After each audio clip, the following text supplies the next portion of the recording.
Hello everyone and welcome معكم H pour Allotech DZ et aujourd'hui nous allons parler du Galaxy S7 et que vaut-il en 2018. Ce smartphone est sorti au début 2016 mars. Ce smartphone est équipé de l'Exynos 8890 en CPU. Ce processeur est un octa-cœur, c'est-à-dire 8 cœurs. Le GPU c'est un Mali T880 avec 12 cœurs. On a 4 Go dans la section RAM et 32 Go dans la section mémoire interne en UFS 2.0. La batterie est à 3000 mAh. Sans parler des accessoires, nous avons un capteur d'empreinte digitale, une prise jack, ce qui est très rare de nos jours. Nous avons la prise micro USB 2.0, le haut-parleur juste à côté.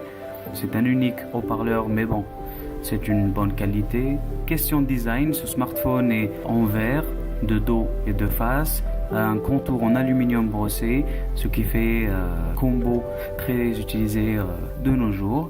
La prise en main est agréable, on arrive à atteindre les 4 coins de l'écran, c'est-à-dire l'utilisation à une seule main est très facile.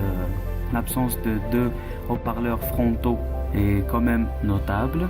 Question performance, ce smartphone s'en sort pas très mal pour un smartphone qui est daté de 2 ans déjà, qui est presque, on va dire, en fin de vie, car oui, les flagships reçoivent les mises à jour majeures pendant 2 ans, c'est-à-dire 2 mises à jour majeures. Ce smartphone, donc, comme je le disais, s'en sort très bien pour ce qu'il en est. Comme on le voit ici en comparaison avec le Galaxy S8, le score sur Geekbench est pas mal.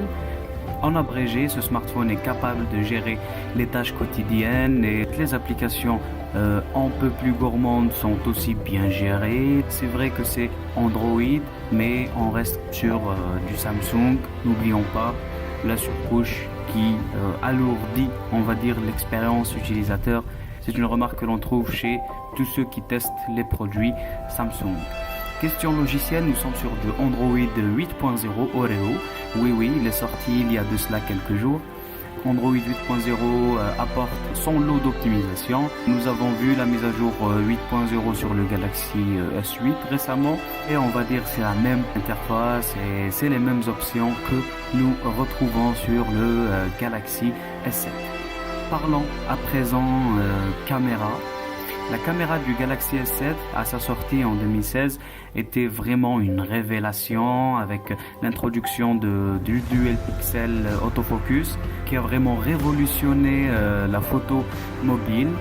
Sur la fiche technique, nous avons 12 mégapixels, une ouverture à f1.7, 1.4 nanomètres de taille de pixels. En général, ce combo est pas mal, mais comment se traduisent ces chiffres dans la réalité?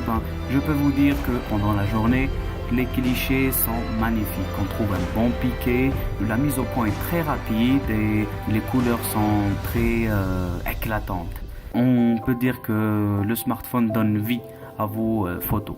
En contre-jour, le smartphone gère très bien les contrastes ainsi que l'exposition. Tout ce qui est à l'intérieur du cadre est bien exposé.